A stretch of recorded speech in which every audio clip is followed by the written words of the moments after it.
25 novembre 1177, un jour qui est rentré dans la légende. Ce jour-là, le fracas des armes mêlé aux prières changea le destin du royaume de Jérusalem.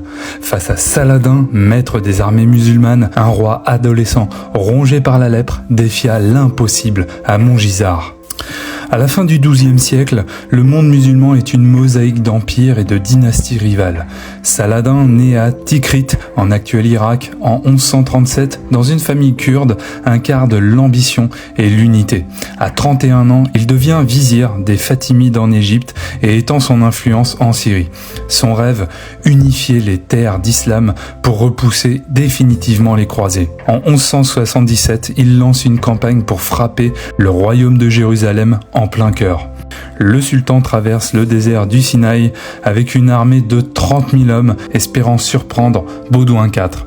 Il prévoit de prendre Jérusalem sans rencontrer de réelle opposition. Sa stratégie repose uniquement sur un ennemi affaibli et divisé. Et pour cause, Baudouin IV, surnommé le roi lépreux, monte sur le trône à seulement 13 ans. Malade de la lèpre à seulement 9 ans, il est condamné à une vie courte et douloureuse. Pourtant, il fait preuve d'un courage exceptionnel. Il devra faire face à des complots constants, notamment de la part de barons comme Raymond de Tripoli ou Guy de Lusignan, qui espèrent s'emparer du pouvoir après sa disparition. Malgré ces divisions internes, Baudouin garde le cap. Lorsqu'il apprend que Saladin marche sur Jérusalem, Baudouin fait un pari risqué. Bien qu'affaibli, il refuse de rester passif contre l'avis de certains de ses conseillers. Il mobilise toutes ses troupes disponibles, environ 500 chevaliers et 4000 fantassins avec ses légendaires Templiers. C'est bien peu face aux 30 000 hommes de Saladin, mais ils partent pour arrêter sa progression. Baudouin comprend l'enjeu. Une victoire, même improbable, pourrait retarder l'invasion musulmane et renforcer son autorité. Le 25 novembre, Saladin, convaincu que Jérusalem est vulnérable, il avance sans précaution. Près de Montgisard, à l'ouest de Ramla, son armée épuisée par une avancée trop rapide et mal ravitaillée en eau et en vivres, c'est l'armée de Saladin qui se retrouve maintenant vulnérable. Les forces croisées lancent une attaque surprise. La charge des chevaliers, menée par Baudouin en personne, frappe les lignes musulmanes avec une violence inouïe.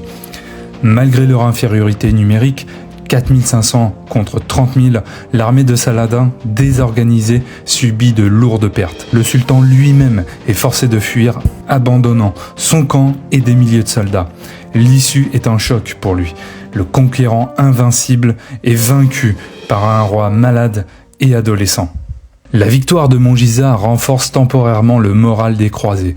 Cependant, elle n'efface pas les fragilités internes. Les querelles entre barons, combinées à la santé déclinante de Baudouin, affaiblissent le royaume. À peine une décennie plus tard, et avec Baudouin qui n'est plus sur le trône, Jérusalem tombera entre les mains de Saladin après la bataille de Hattin en 1187. Pour Saladin, cette défaite est une leçon d'humilité. Il réorganise ses troupes, affine sa stratégie et revient plus déterminé que jamais. En peu de temps, il s'impose comme l'une des figures les plus redoutées des croisades. Quant à Baudouin IV, son rôle à Montgisard reste une source d'inspiration. Malgré sa maladie et ses limites physiques, il incarne le courage face à l'adversité, rappelant que même les batailles les plus improbables peuvent être gagnées avec de la foi et de la détermination. Pour ceux qui ont vu Kingdom of Heaven, Saladin fait référence à la défaite de Montgisard avec l'importance des ressources comme l'eau. Il n'avait pas la faveur d'Allah. Seul Allah peut décider de l'issue d'une bataille. L'issue d'une bataille ne dépend pas seulement d'Allah, mais aussi du degré de préparation, des forces en présence, de la bonne santé des soldats et du libre accès aux points d'eau. Pour assiéger une ville, il ne faut pas avoir d'ennemis dans le dos.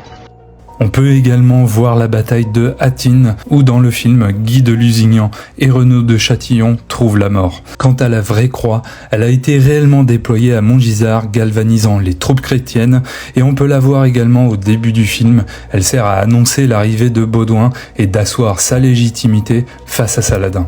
La bataille de Montgisard est devenue mythique. D'une part pour son ratio de 1 contre 6 et d'autre part pour Baudouin IV qui, malgré sa maladie, est devenu l'un des symboles les plus puissants de la résilience chrétienne. Quant à Saladin, cette défaite le forge davantage, prouvant que même l'un des plus grands conquérants peut trébucher avant de triompher. Merci à tous d'avoir écouté cet épisode. Si vous l'avez aimé, n'hésitez pas à liker, à commenter, à le partager, à en parler autour de vous. En tout cas, nous, on se retrouve la semaine prochaine, le 2 décembre 2024, dans le futur, pour parler du passé. Allez, à très vite. Ciao.